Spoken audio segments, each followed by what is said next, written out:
And next ఇప్పుడు వచ్చేసి మనం బేట్ ద్వారకా వెళ్తున్నాం. సో వచ్చినప్పటి నుంచి మీకు చాలాసార్లు బేట్ ద్వారకా అని చెప్తూ వచ్చాను కదా. సో ఫైనల్గా ఇప్పుడు వెళ్తున్నాం. సో మనం ఇంకా బేట్ ద్వారకా వెళ్తుంటే అంతా మనకు పడవలు షిప్పులు ఎక్కువ కనిపిస్తాయి. ఎందుకంటే బేట్ ద్వారకా అనేది సముద్రం, అంటే చుట్టూ సముద్రం ఉండి మధ్యలో భూభాగంతో కూడుకొని ఉంటుంది కాబట్టి ద్వారకాధీశ్ టెంపుల్ దగ్గర నుంచి బేట్ ద్వారకా 34 కిలోమీటర్స్ ఉంటుంది. సో వెళ్తున్నప్పుడు ఇంకా నాకు కనిపించిన కొన్ని రికార్డ్ చేస్తున్నాను. ఇక్కడ ఒక టెంపుల్ కనిపించింది మనకి, అది చెట్ల మధ్యలో చాలా బాగుంది. అండ్ ఈ వాల్ చూడండి, ఇది ఎప్పుడు కట్టిలో తెలియదు. ఈ వాల్ అనేది ఒక హౌస్ లాగా ఉంది. ఇది కూడా చాలా రాయల్టీగా ఉంది. యాక్చువల్గా నాకు తెలిసి ఒక బ్యాక్ సైడ్ ఉన్న ల్యాండ్కి అది ఎంట్రన్స్ అనుకుంటాను. అండ్ ఇక్కడ చూడండి, ఇది లెఫ్ట్ సైడ్ అసలు ఎంత సూపర్గా ఉందంటే నాకైతే ఎన్ని రికార్డ్ చేసినా కూడా నాకు ఇంకా సరిపోవట్లేదు. రికార్డ్ చేసిన కొద్ది ఇంకొస్తూనే ఉన్నాయి నాకు. సో ఫైనల్గా మనకు సముద్రం వచ్చేసింది. ఇంకా లెఫ్ట్ సైడ్ మొత్తం బోట్స్ అన్నీ కూడా ఆగి ఉన్నాయి అనమాట. యాక్చువల్గా ప్రజెంట్ వచ్చేసి వేయం కూడా నడవట్లేదు. సో అది కంప్లీట్గా బ్యాడ్ లక్ లాగా ఫీల్ అవుతున్నాను. ఎందుకనంటే నేను చాలా ఆశతో వచ్చాను, నేను బోటింగ్ చేయాలి, వీలైనంత వరకు బోటింగ్ చేద్దాము చాలా ప్లేస్లలో అనుకుని వచ్చాను. కానీ అసలు ఆ ఛాన్స్ లేకుండా సముద్రంలో తుఫాన్ ఉందని చెప్పేసి అని మొత్తం అన్నీ కూడా ప్రజెంట్ యూజింగ్లోకి లేవు. అండ్ మళ్ళీ ఇది డిసెంబర్లో ఓపెన్ చేస్తారంట బోటింగ్ అనేది. సో బ్యూటిఫుల్ విజువల్స్ అయితే కొన్ని మిస్ అయ్యాను యాక్చువల్గా. కానీ మళ్ళీ వచ్చినప్పుడు ఖచ్చితంగా వీటిని ఎక్స్పీరియన్స్ చేసే తీరుతాను నేను. సో ఇక్కడ నుంచి ఇంకా మనకు అంతా బోటింగే ఉంటాయండి. మనం ఎంత దూరం చూసినా కూడా ఆల్మోస్ట్ సో బేట్ ద్వారకా వెళ్ళేంత వరకు ఇవి కూడా మనతో పాటు ట్రావెల్ చేసిన ఫీల్ వచ్చేలాగా అనిపిస్తూ ఉంటుంది. సో ఇప్పుడు కనిపించేది సుదర్శన్ కేబుల్ బ్రిడ్జ్. బేట్ ద్వారకా వెళ్ళడానికి ఈ బ్రిడ్జ్ కట్టారు. ఒకప్పుడు అక్కడికి వెళ్ళడానికి కేవలం పడవలు మాత్రమే వాడేవారు.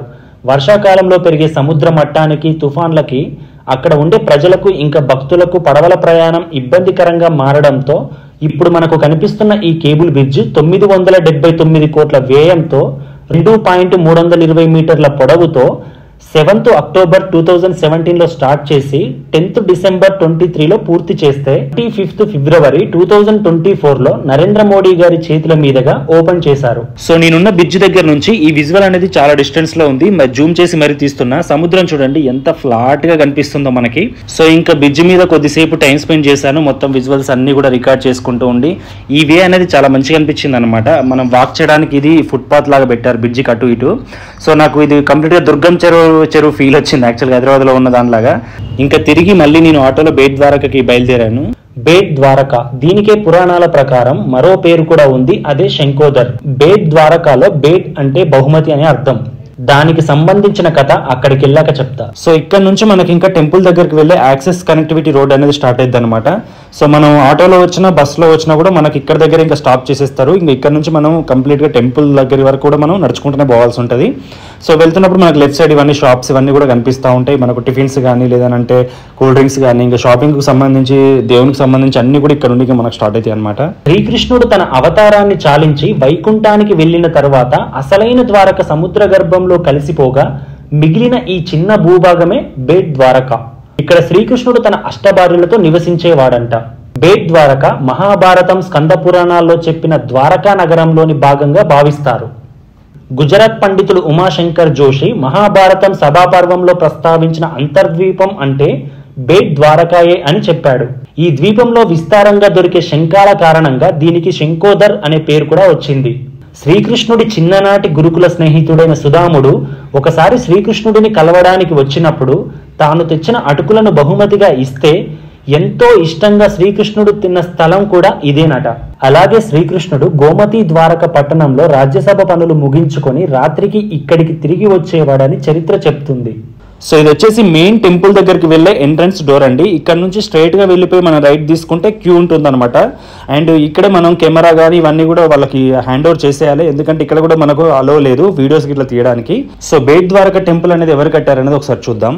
శ్రీకృష్ణుడి భక్తుడైన వల్లభాచార్య దీన్ని నిర్మించినట్లు చెబుతారు.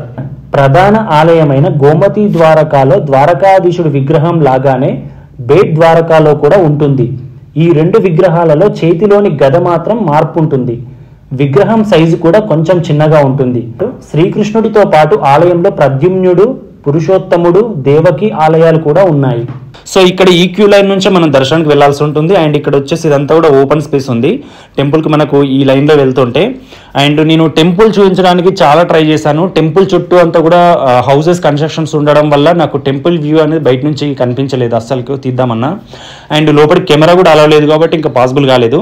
అండ్ నెక్స్ట్ వచ్చేసి ఇక్కడ లెఫ్ట్ సైడ్ లో మనకి ఇంకొక ద్వారం ఉందన్నమాట. సో ఇక్కడ నుంచి కూడా ఎంటర్ అవ్వచ్చు. సో ఇది మొత్తం చాలా హైట్ లో ఉంది యాక్చువల్గా టెంపుల్. మనం వచ్చినప్పుడు ఫ్లాట్ గా అనిపించింది కానీ ఇప్పుడు ఇది కింద డౌన్ ఏరియా ఉందన్నమాట. సో ఇప్పుడు ఒకసారి కిందికి వెళ్ళిపోదాం, లోకాలిటీ ఎలా ఉంది ఏంటనేది కూడా చూద్దాం. సో స్టెప్స్ కూడా ఏవో కొన్ని లేవండి, దాదాపు ఒక 20-25 స్టెప్స్ దాకా ఉన్నాయి ఇవి కూడా. సో ఇక్కడ నుంచి చూసుకున్నట్టయితే మనకు లెఫ్ట్ రైట్ పెద్ద పెద్ద చెట్లు ఉన్నాయి. సో ఇప్పుడు నేను చూడండి ఇక్కడ నుంచి ఇప్పుడు నేను కిందికి వెళ్తున్నాను. సో ఎలా ఉంది ఏంటని వెహికల్స్ నేను చెప్పాను కదా, చాలా డిఫరెంట్ వెహికల్స్ ఉన్నాయి.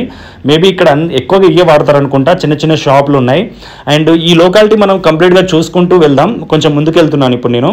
సో వెహికల్స్ మనం రెగ్యులర్గా మన ఊళ్ళో ఆటోలో ఎలాగైతే పక్కన పార్క్ చేసుకొని ఉంటారో ఇలాంటి ఒక వీటిని ఏమంటారో కూడా నేను తెలియదు యాక్చువల్గా, అడగడం కూడా మర్చిపోయాను అక్కడ. సో లెఫ్ట్ సైడ్ మనకు ఆపోజిట్లో కనిపిస్తున్న బిల్డింగ్ ఇదంతా కూడా ఒక సినిమా సెట్లోకి వెళ్తున్న ఫీలింగ్ వచ్చింది నాకు యాక్చువల్గా. సో ఇవన్నీ కూడా చాలా ఓల్డ్ కన్స్ట్రక్షన్స్ అండి. ఇవి ఏవి కూడా ఇప్పటికీ కొన్ని వాడకంలో ఉన్నాయి, కొన్ని అలాగా వదిలేశారు. బట్ వీటి వల్లే చాలా బ్యూటీ వచ్చింది అనుకుంటా నాకు తెలిసి. సో వీటిని కూలగొట్టి కట్టేస్తే ఇంకా నార్మల్గా మన ఊరికి ఇంకా దీనికి పెద్ద తేడా లేకుండా కనిపిస్తుంది. కానీ ఇలా ఉంచడం చాలా సూపర్గా అనిపించింది నాకు యాక్చువల్గా. ఇంకా ఇక్కడ లెఫ్ట్ సైడ్లో ఒకటి ఉంది చూడండి, ఇది మరి ఆ కాలంలో ఇది గవర్నమెంట్కి సంబంధించి అయి ఉంటుందో లేకుంటే స్కూల్ అయి ఉంటుందో నాకు తెలియదు. సో చూస్తే డోర్స్కి వచ్చిన కలర్ చూస్తేనైతే ఇది ఒక స్కూల్ లాగానే అనిపిస్తుంది. సో ఇందాక మనం స్టెప్స్ కిందికి వచ్చాం కదా, కింది నుంచి చూడండి వ్యూ అనేది చాలా బాగుంది. మనం టెంపుల్ లోపలికి పైకి వెళ్ళడానికి ఇది. అండ్ నెక్స్ట్ ఇప్పుడు వచ్చేసి నేను సముద్రం దగ్గరికి వెళ్తున్నాను. సో మనకు అక్కడికి వెళ్తుంటే ఇవన్నీ చిన్న చిన్న షాప్స్ అన్ని కూడా ఇక్కడ మనకి ఇలా ఉంటాయి అనమాట. అండ్ టెంపుల్ దగ్గర నుంచి సముద్రం అనేది జస్ట్ ఒక 150 నుంచి 200 మీటర్సే ఉంటుంది. అండ్ ఇక్కడ ఒక చిన్న షాప్ చూడండి, లోపల ఇవన్నీ డబల్ రొట్టెలు అనుకుంటే ఇవన్నీ కూడా. అండ్ ఈ గలీలోకి ఇలా వాక్ చేసుకుంటూ వెళ్తుంటే చిన్న చిన్న షాప్స్ తోటి ఇవన్నీ చాలా ఓల్డ్ కన్స్ట్రక్షన్స్ అనమాట. ఇవన్నీ మనకి ఇలా కనిపిస్తూ ఉంటాయి. అండ్ స్ట్రైట్గా వెళ్ళిపోతే అక్కడ మనకు అన్నీ ఇంకా అక్కడ వీటిని పార్క్ చేసినాయి అంటారా, మేబీ అదే అంటారు అనుకుంటా. ఇవన్నీ బోట్స్ ఇలా ఉన్నాయి అనమాట. ఈ వే కనిపిస్తుంది కదా, ఇక్కడ నుంచి వాక్ చేసుకుంటూ సో అక్కడ దాకా మనకు ఒక 20 మీటర్స్ 30 మీటర్స్ దాకా మనం వాక్ చేసుకుంటూ వెళ్ళొచ్చు సముద్రం కొంచెం ముందుకి. సో ఈ ప్లేస్మెంట్ అంతా కూడా బోటింగ్ కోసమే అనమాట. సో ప్రజెంట్ అయితే బోటింగ్ అనేది లేదు కాబట్టి మనకు ఆ ఎక్స్పీరియన్స్ అయితే మిస్ అవుతున్నాను.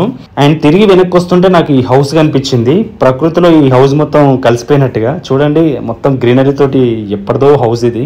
అండ్ నెక్స్ట్ ఇది వచ్చేసి టెంపుల్ దగ్గర ఉండే ఇది ఒక కన్స్ట్రక్షన్, ఇది కూడా చాలా బ్యూటిఫుల్ గా అనిపించింది. ఇంకా ఇది చూడండి అరుంధతి బిల్డింగ్ లాగా ఉంది. సో పెయింటింగ్స్ అన్ని ఎలిసిపోయి ఇది కూడా చాలా పురావస్తుకు సంబంధించిన బిల్డింగ్ లాగా ఉంది అనమాట. సో ఇక్కడ ఫొటోస్ వీడియోస్ కానీ దిగితే అసలు మామూలుగా రావు, బ్యాక్గ్రౌండ్లోనైతే అదిరిపోద్ది. అందుకని చెప్పేసి మన బ్యాక్గ్రౌండ్లో కూడా ఉండాలని ప్లాన్ చేసుకొని వెనకొచ్చేలాగా సెల్ఫీ స్టిక్తో తీసుకుంటున్నాను. ఇలాంటి కన్స్ట్రక్షన్స్ చాలా అంటే చాలా ఉన్నాయి. ఇంక ఇలా నుంచి కొంచెం మళ్ళీ ముందుకు రాగానే ఇక్కడ ఒకటి కేరళ స్టైల్లో ఉంది. ఇది యాక్చువల్గా క్లినిక్ అంట. అండ్ ఇది వచ్చేసి ఒక అయ్యగారి హౌస్, అంటే మన ఇక్కడ టెంపుల్లో ఎక్కడ చేస్తారో తెలియదు వీళ్ళ హౌస్. సో పూర్వం ఇంకా బ్యూటిఫుల్గా ఉన్నట్టుంది హౌస్ అనేది. ఇంకొంచెం ముందుకు ఇలా వస్తూ ఉంటే ఇక్కడ భక్తుల భజన జరుగుతుంది, ఒకసారి అది కూడా చూద్దాం.